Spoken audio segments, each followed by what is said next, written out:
Combat engineers sometimes describe themselves as jacks of all trades. Generally speaking, they support the movement of friendly forces while impeding that of the enemy, all under combat conditions. Ron Morse takes us to the Fort Hood Range, where a platoon from the 8th Engineer Battalion is training for its upcoming deployment. These combat engineers are honing their skills for removing obstacles. We're the ones that find the minefields, breach the obstacles, so that the assault team can come through. Pretty much the bread and butter of being a combat engineer. They converge on the obstacle.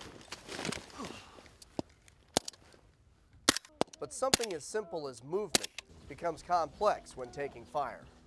So if the guys can understand the fundamentals of what they're doing today, of fire and maneuver, and then actually execute their breach, then they will be successful and able to defend themselves when they're downrange.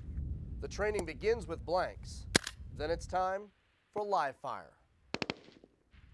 After clearing for mines, they busted out the demolitions. We fire weapons just like the infantry, the armor, but we get to mess with explosives. And I know it puts a gleam in my soldiers' eyes when they see that boom go off and they get to see the explosives.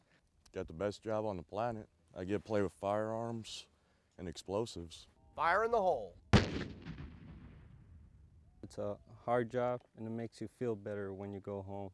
Feels you make proud to wear this uniform. It's a great feeling. These combat engineers will build on this training, progressing to increasingly complex operations.